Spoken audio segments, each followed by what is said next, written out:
Hello everyone! So welcome to my free webinar about digital products. If pinapanood mo to, then alam ko na curious ka din on how to earn with digital products in Canva. So before we begin, let me introduce myself first. So hi guys, my name is Keisha, but you can call me Kay. I'm a business marketing student and I also own a crochet business, and now I am selling digital products and I only started noong May 2024 lang. So yes, super bago pa lang. And now I'm going to share my journey kung paano nga ba ako napunta from crochet to digital products.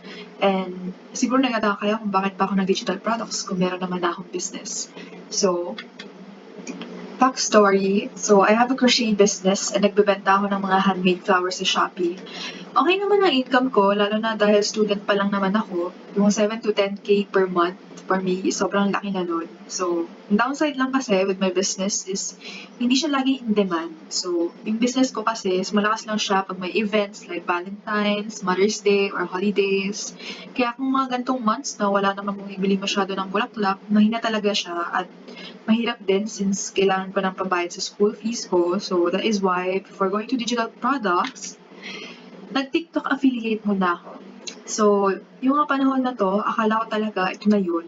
Kasi this is my time to shine. Kasi nung first day ko mag-upload sa affiliate account ko, nagkaroon na ako agad ng komisyon, which is 20 pesos lang guys. Pero sobrang saya ko na nun.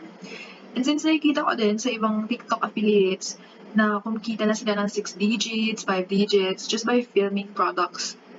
So, naengganyo talaga akong itry siya. Pero guys, reality is always hard. Tignan nyo naman yung product views ko dito. 1.1K ang nag-view ng yellow basket ko. Pero kahit isa man lang walang bumili. So, I know naman na I always make valuable and high quality contents. Pero sobrang hirap talaga makakuha ng sales sa TikTok affiliate. So, lugi din ako that time kasi yung mga binibenta ko na products is tig 1K. Tapos yung commission ko lang is less than 100 pesos. So, ang draining niya for me, and hindi ko na din siya tinuloy. Then, nung nawalan ako ng pag-asa sa TikTok affiliate, nag-send yung mom ko sa akin ng TikTok video ng isang digital product seller. And super na-inspire talaga ako kasi yung story niya sobrang nakaka-amaze kung gano'n nakadaming na-achieve niya just by selling digital products. So ako naman, si research agad, as in that night talaga hindi ako nakatulog kasi sobrang dami kong pinanood na TikTok videos about digital products and kung ano ba yung ginagawa nila about digital products. So kinabukasan, tinry ko talaga siya agad. So, etong nasa peak na yan yung mismong day na nag-try ako ng gumawa ng una kong digital products, which is a calendar and planner. And, grabe, sobrang hirap niya guys. Isang buong araw, yun na yung ginawa ko. Tapos, lalo na at hindi naman ako magaling mag-design sa Canva or gumamit ng Canva. Sobrang challenging niya for me. So, yung buong araw na yan, yun lang talaga nagawa ko. Tapos, nag-self-study lang talaga ako about digital products since hindi ko pa masyadong na-explore na may mga courses pala, ganun. Then, ito naman yung susunod na araw. Ito na yung parang first week ko with digital products. So, gumawa na ako agad ng mga social media accounts ko, TikTok, branding, tas mga digital products ko lang noon is yung planner at calendar na ginawa ko. So, for 3 days, minadali ko lang siya.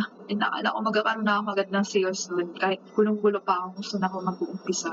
Or kung anong gagawin ko. Kasi, nag-self-study na ako about it. Pero wala naman akong guide, kumbaga.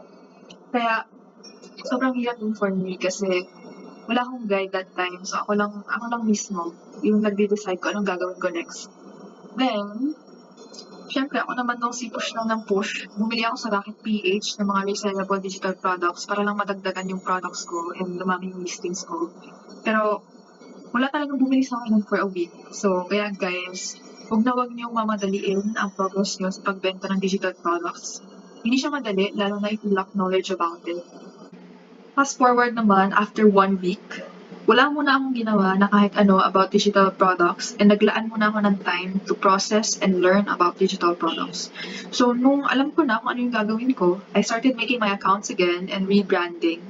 Kasi guys, nakailang rebrand talaga ako that time since hirap na hirap ako sa branding nun at ito yung nagpapatunay na nag-start din ako sa zero. I mean, wala naman talaga akong technically proof na nag-start ako sa zero. Pero at least, ayan, hindi ako nag-umpisa na sikat na. Hindi ako nag-umpisa na sobrang dami ko ng followers and likes. Nag-umpisa din ako with small amount of followers and wala naman nagsa-start kasi talaga sa sikat agad or like madaming followers agad, ganyan. So if nape-pressure kayo na baka kailangan need madaming followers para lang magkaroon ng sales, hindi guys. Nag-umpisa din ako with 0 followers, with 0 views, with 0 sales. So, after ko mag-prepare sa gagawin ko about digital products and kung ano yung ibibenta ko, tinlaunch ko na siya agad-agad and guess what? Wala pang 24 hours is nakuha ko agad yung first sale ko. Then, after a few days naman is nag-post ako sa TikTok and nag-viral yung first video ko kaya nagkaroon ako ng mas madami pang leads and sales. Kaya if pinapanood mo to, alam kong nakita mo ako sa TikTok at tinadiyan kita dito sa Instagram account ko. And that's because of my viral videos. And from that moment, hindi na talaga ako nawalan ng sales. And as in, sunod-sunod na yung sales mula nung official akong nag-launch hanggang ngayon. I'm going to share some of my achievements from digital products. And I consider this as a small wins kasi these are the moments where I'm so thankful lang kasi yung mga pera na ginamit ko dito is mga kita ko sa digital products. And that is, nagsasana all lang ako kasi yung ibang digital marketers kasi kaya nilang bilhin yung mga wants and needs nila. Pero ngayon that I'm experiencing it right now, totoo pala talaga siya. So, yung mga moments na ganito, yung mga nakakabili naman ng mga gusto ko, like clothes, then I can also go to coffee shops kahit ang mahal ng drinks or ng desserts. Pero since thank you to digital products, afford ko na din siya. Then, nakakabili na din ako ng iPad thanks to digital products. So, ito, recently lang, nagkaroon na din ako ng first international client ko all the way from Canada. And she's also the first one who bought in my Etsy shop. So, super laking achievement yan for me talaga. And this June lang, I already reached my 6 digits income goal.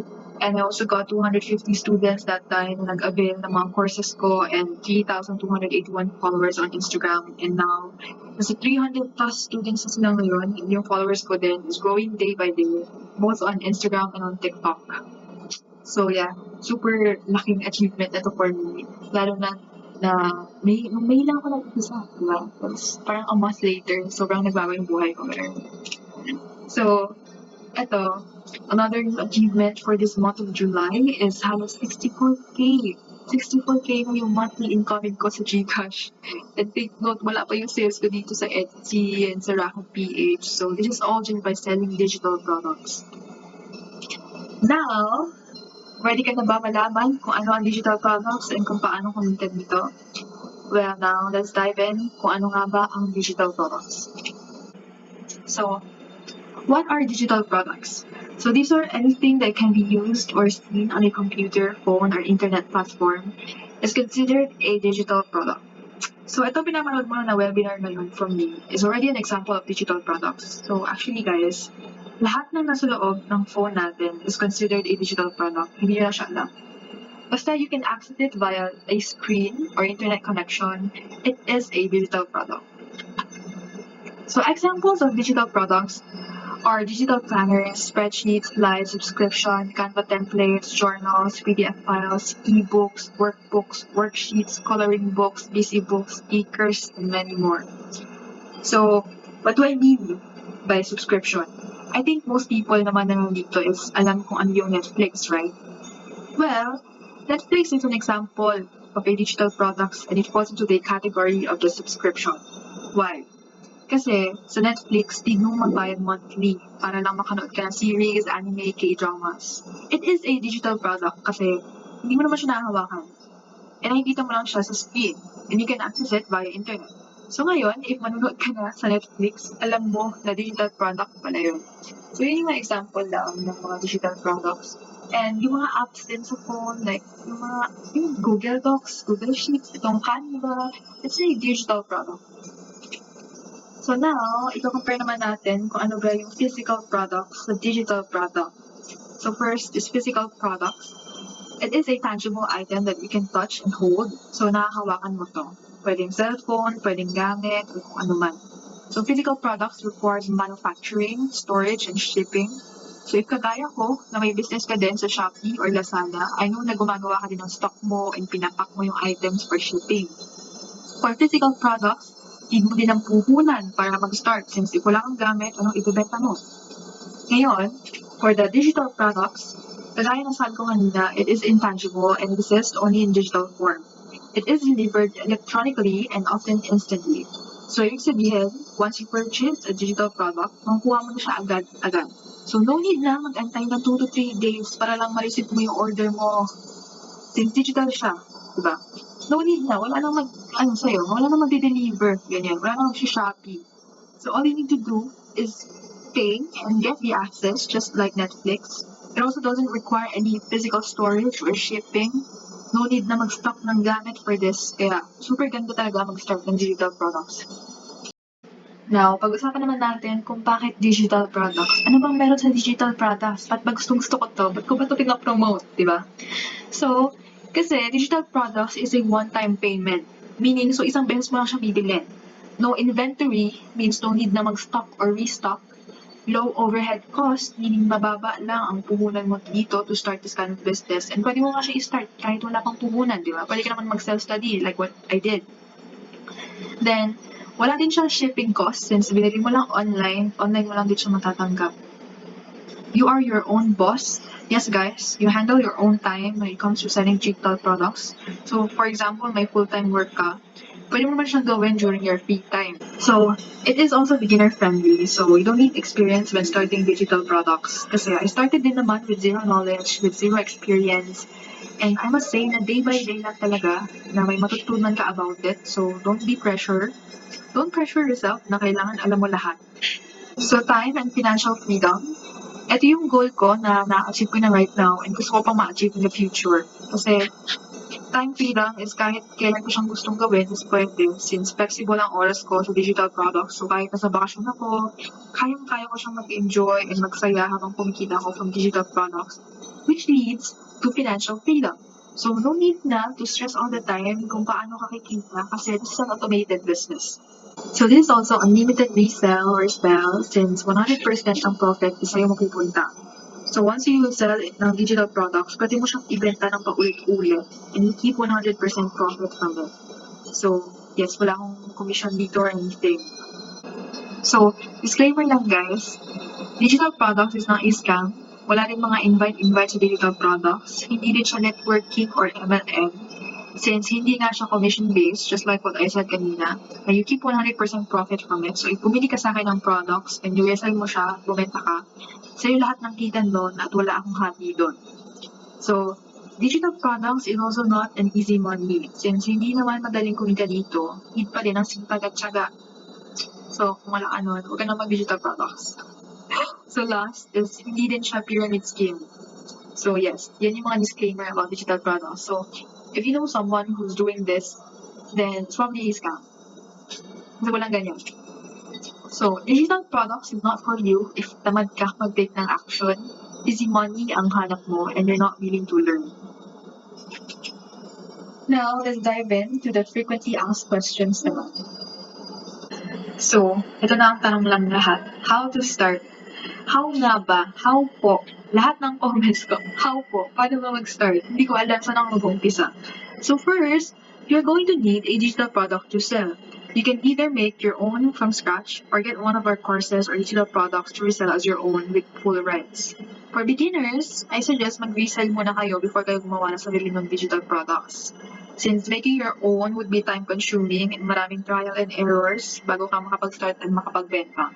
So, yun yung nangyari sa akin kanina, di ba? Like, nagbenta ako ng calendar and planner nung una since gusto ko nga gumawa ng sarili kong digital product since akala ko ganun lang kalali magbenta.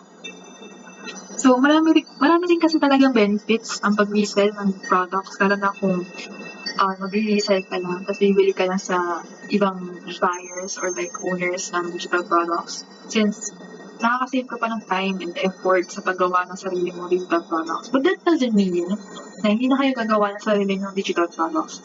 So while bumibenta na kayo at yung reselling, you can start making your own originally made product. But it's up to you pa din naman kung anong plano mo about it. Kasi may mga kilala din ako ng digital marketers na nag-start lang by reselling. And until now, kahit sobrang successful na nila, nag-resell pa din sila. Wala silang ginawang course, wala silang ginawang digital products. In kung ano yung binibenta nila, yun pa din yun. Pero sobrang successful na sila ngayon. So, yeah, it is possible na pwedeng mag-resell ka lang dito.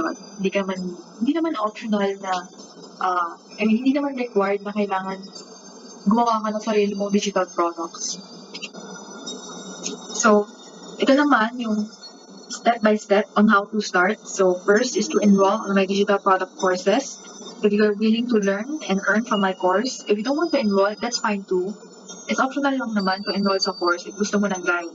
So, if gusto mo ng guide na step by step, kung nagugulahan ka kasi nag-step study ka din like me, and hindi mo alam kung saan ka mag-uumpisa, then enroll for a course.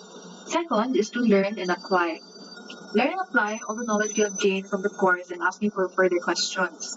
Then, third is to resell or sell your products. You can create your own digital products or resell my courses and keep 100% profit from it. So, another question is where to edit or make digital products. Guys, Canva is your best friend if you're going to sell digital products. Why? Kasi lahat na lang need mo to start your business is going to start here on Canva. Need mo gumawa ng logo, edit mo sa Canva. Need mo gumawa ng content, edit mo sa Canva. Need mo gumawa ng product mockups, edit mo sa Canva. Itong pinapanood nyo ng webinar ngayon with the PowerPoint template, saan ko in-edit? Sa Canva din. So yes guys, Canva is legit yung best friend when you're selling a digital product. So, need ba magaling sa Canva? No guys. It's a big no. Hindi required na kailangan magaling kayo mag-edit sa Canva. Kasi ako din talaga, hindi talaga ako magaling mag-edit. So, yes. Sama-sama lang tayo dito guys. Kung hindi ka magaling mag-edit sa Canva, nai-improve yan. Kasi ako naman, hindi din naman ako nag-start sa sobrang ganda na mock-ups or designs. So, kayang-kaya niya din. Kaya niya din. Guys, ito. Pakita ko sa inyo yung proof na hindi talaga ako magaling mag-edit sa Canva. So, ay, tingnan nyo naman. Ayan yung mockups ko dati nung nag-start pa lang ako. Super gulo ng mockups ko dati. Tapos yung font ang ninipis pa, tapos hindi mabasa. Yung background, kung ano-ano nangyayari. Tapos, hindi din ako marunong dati kung paano ba mag-combine ng colors kasi hindi ko din alam kung alin pa yung babagay sa hindi. So, tingnan nyo naman yung fonts ko, di ba? Paiba-iba yan. So, yes guys, nag-umpisa din ako dyan sa ganyan. Wala akong alam. Hindi ko alam paano mag-design. Then, so, ngayon, ito na yung mga mock-ups designs ko for my digital products. So, di ba, nag-improve siya. So, yung mga editing na yan, pwede naman kasi yan pag-aralan tsaka pwede i-improve. Not because hindi ka magaling mag-design, meaning hindi ka na pwedeng mag-start sa digital products. Kasi consistent progress lang naman yan and improvements din. Makukuha mo din yung tama mong design, yung branding mo, yung, kumbaga, masasatisfy mo na yung sarili mo na, ay, ang ganda ng mockups ko. Compare mo naman dito sa mockups ko, di ba? Compare mo naman dito sa mockups ko yung una. Yung before and after. O, di ba? Sobrang layo. Now, need ba ng PC or ng laptop? No, guys. You can do this sa phone or sa tablet. Hindi naman need na kailangan may PC ka to start this business. Pwede to kahit sa phone lang. Pero syempre, if you have a PC or laptop, gamitin nyo yun kasi mas madali siyang gamitin doon. And mas comfortable din kasi talaga kapag may PC or laptop. Pero yes, you can do this sa phone or tablet. Kung ano ba meron kayo. Gusto na-access nyo yung Canva, ay meron kayong app ng Google Drive, then yes, pwede siya sa phone. So, kanina ko nga ba siya pwedeng ibenta? Actually, guys, you can have a lot of target audience when selling digital products. But you need to find your niche first when doing research kung sino ba yung magiging target audience mo. So, for example, if you plan to resell or make a course, then ang target audience mo dito is yung mga tao na gustong i-try ng digital products or yung mga curious sa digital products. So, like you probably came from my TikTok kasi gusto mong i-try. Curious ka kung ano ba yung digital products. Paano ba ako kumikita dito? Bakit ganito yung buhay ko sa digital products? So, kaya mo siya pinapanood. So, ikaw na nanonood, target audience kita. So, pwede din tong maging target audience mo if students or teachers, pwede kang magbenta ng planners, worksheets, calendars, workbooks, trackers. Since sila yung mga mostly gumagamit ng mga ganito and digital products lang. So, if gusto mo naman na ang target audience mo is yung mga mommies, then you can sell yung mga busy books, kids worksheets, workbooks, coloring books. Why? Kasi ito yung mga baby, hindi nila ng gamit for their children. So yes, madami kang options kung sino ang pwede mong maging target audience. So that means madami ka din pwedeng pagbentahan. So, ano nga ba yung Racket PH? Okay, kanina pa sinasabi yung Racket PH, di ko naman alam yan. So, Racket PH is a website and app. And dito mo pwedeng i-list yung mga digital products mo and pwede ka din makabenta dito. Think of it as a Shopee or Lazada, pero for digital product siya. So, guys, if magbebenta kayo sa Langit PH at ilinis nyo lang siya dyan at iwanan nyo siya dyan, hindi nilipad ang buyers. Kaya need nyo mag-promote outside the platform.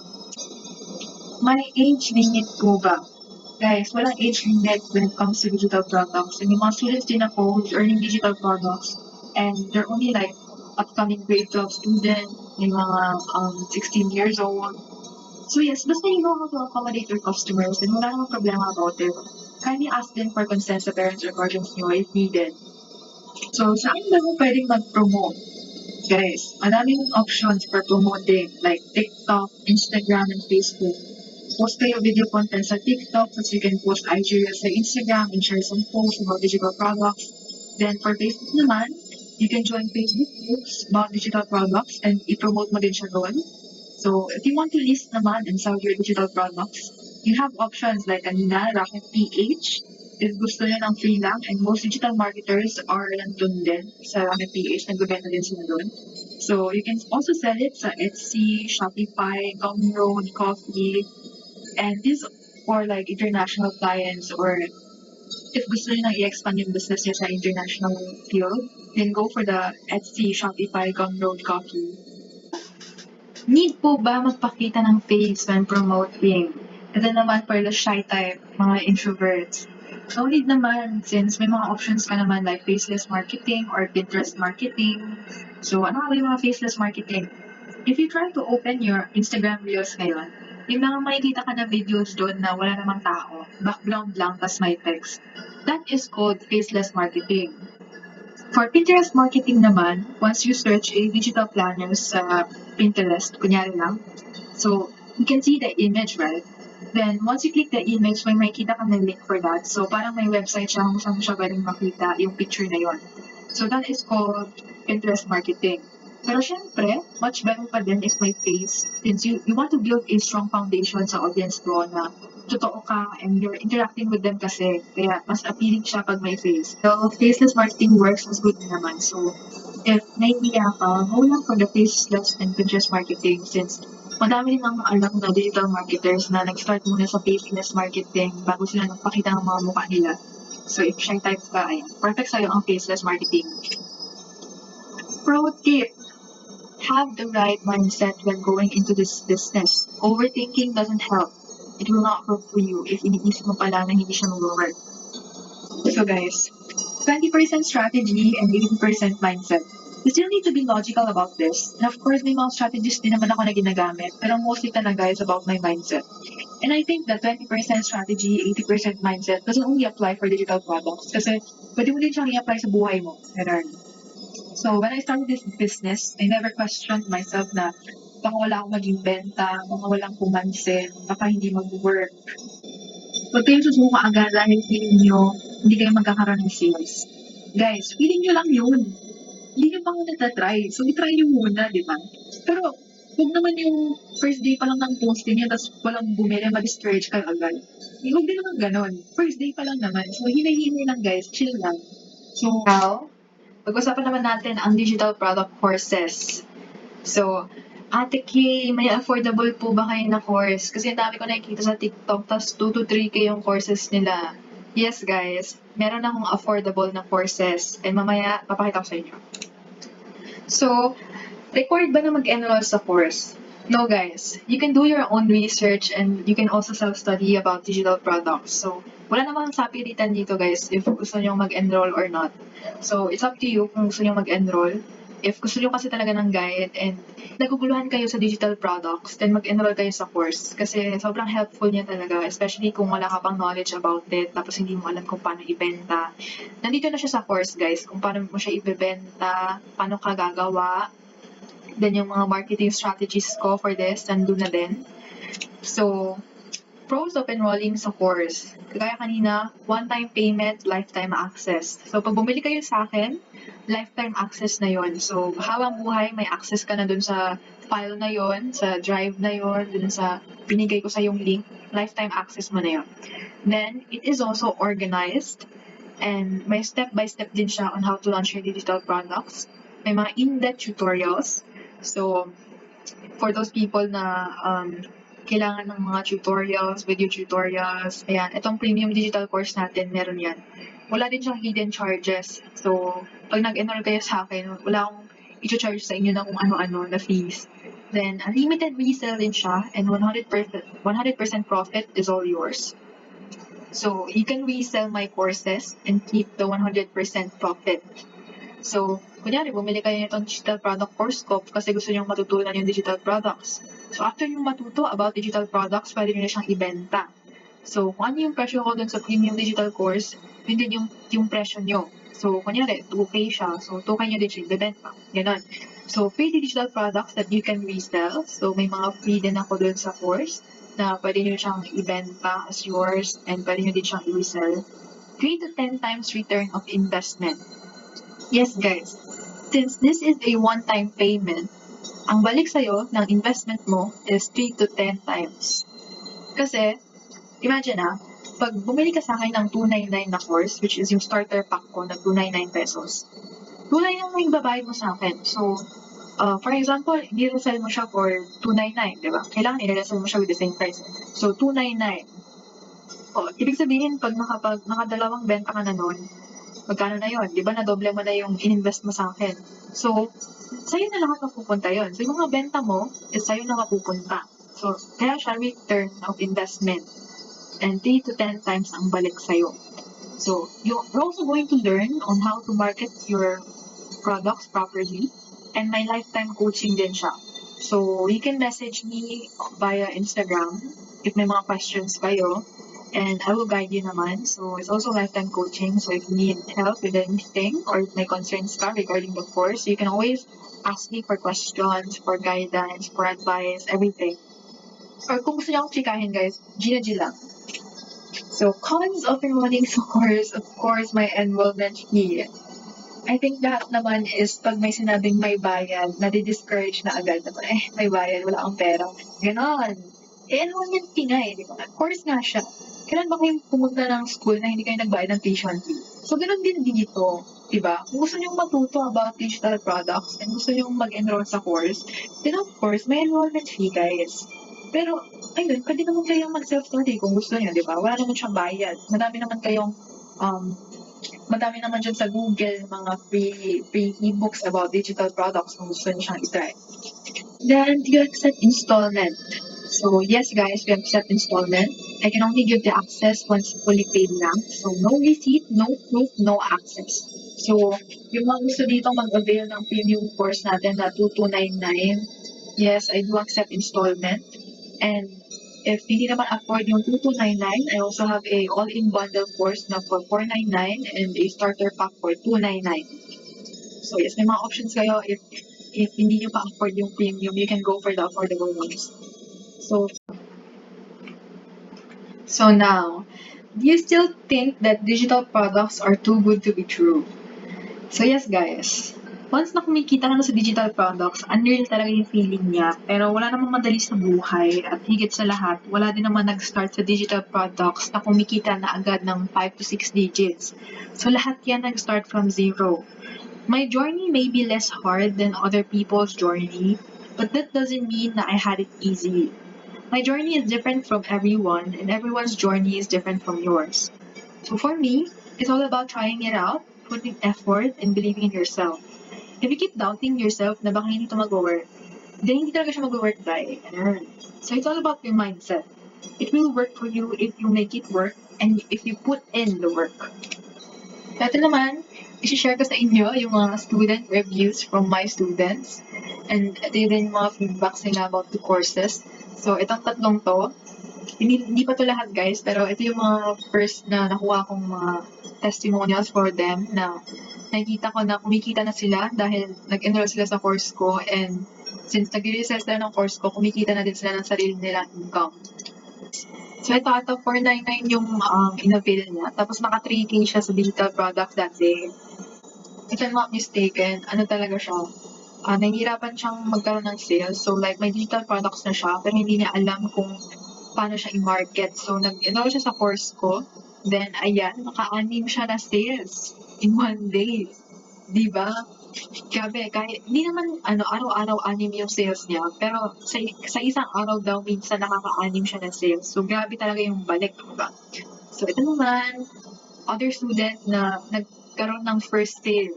And ito guys, wala naman siyang knowledge about digital products. Wala siyang idea about it. Naghawko lang din siya sa TikTok ko, tapos nag-enroll siya sa course ko. Then, after a few weeks, nag-chat siya ulit sa akin. Tapos sinabi niya sa akin na may first sale na siya. So, di ba guys, kahit wala kang knowledge about this, kayang-kaya mong kumita. So, ito naman guys, mga honest feedbacks from students. And ayan, madami daw silang natututunan and mga natututunan pa. And mostly dito guys, is galing pa sa TikTok. Honestly, halos lahat ng students ko ata is galing sa TikTok and Instagram. Kasi sobrang dami talaga nakakita ng videos sa TikTok. Kaya ayan, sobrang sulit. If mag-a-avail ka ng 299, sulit na yun. If mag-a-avail ka ng 499, mas sulit pa yun. If premium course, super sulit na guys. Ganun. So, actually guys, itong pinapanood nyo na webinar is nandito sa website natin mismo. And dito nyo din makikita yung mga courses. So, ito guys, pag in-open nyo yung website, ito yung una nyo makikita, yung premium course natin. And limited slots lang siya. And may time lang din yan kasi naka-sale siya. So, if you want to enroll now, just click this. Then, lalabas na yung Gcash ko and kindly send the receipt here. So, ito din guys, para dun sa mga ayaw manood ng webinar, meron din ako ditong mga FAQs and kung ano ba yung digital products. So, pwede nyo siyang basahin if you want. Then now, ito yung mga questions ko for you. Then ito, andito din yung journey ko na topic natin kanina. And yung mga achievements din is nandito. Nandito din yung mga testimonials from other students and yung mga reviews. So, I also have a freebie here. So, pwede nyo siyang kunin if you want. It's a 100 digital product ideas and naka-PDF siya. So, yes. Ito naman is yung how to start your journey. And ito yung 3 ways to generate income. And ito na yung mga digital product courses natin. So, I have a starter pack, the premium digital product course with resellers bundle, and a all-in digital course with resellers bundle. So, ang pinaka-affordable natin is yung 299. Ang bestseller naman natin right now is itong 499. And ang magiging bestseller natin soon is yung 2299 na premium course. So, pwede kayo mamili dyan kung ano yung gusto nyong course. For the 2299 course, ito yung matututunan nyo dito. So, you can resell this course with 100% profit. You can create your own course. And you can also offer this as a service to clients. You can have an access in 300,000 ebooks. And you can also have a Google Drive access for our all-in course with resellers bundle. Kasi guys, itong premium digital product course is may video course na siya about digital products. Plus, meron pa yung all-in digital product course ko kanina na yung 499, kasama din siya dito sa 2299. So, you will learn how to create your own digital products, including online courses, templates, trackers, ebooks from scratch. Then, you can also market your course effectively, get a lot of sales by utilizing your social media accounts, price your digital products, and maximize the use of AI. Then, mga freebies is built-in website, mga webinar natin, yung mga group chats, and free over millions of digital products and Rocket PH guide and marketing training. So, andito yung mga inclusions niya. Ayan, for the course na may videos. And itong all-in course with resellers pack natin. Ito yung mga resellers bundle inclusion. So, sobrang dami. For the all-in digital course naman with resellers bundle, yun yung kanina na sinasabi ko dun sa premium. So, etong all-in bundle na to, pag binili nyo siya sa premium, nandun na din siya. Pero if you want naman to try lang na yung all-in and wala muna yung mga videos, you can try this. So, ito yung mga inclusions niya. Meron siyang 3 books about digital products. Meron kang guide, may 2 kang guide, which is Rocket PH and Canva Ultimate Guide. You also have a reselling tips. And meron ka rin dito 30-day content creation guide for both Instagram and TikTok with 100 plus content ideas and 50 content ideas. And madaming resellable digital products. So yung resellers bundle na guys, ito yung inclusions. Hindi ko kayang ilagay lahat kasi sobrang dami niya. So, ayun lang naman, para lang may idea kayo kung anong laman niya. Ayan. So, ito yung bestseller natin at the moment. 499 siya. So, ito yung mga matututunan nyo, yung mga freebies natin. Then, so if you want to enroll this course, you can just click this, go to the GCash app, then i-input nyo tong number ko, then kindly send the receipt sa Instagram.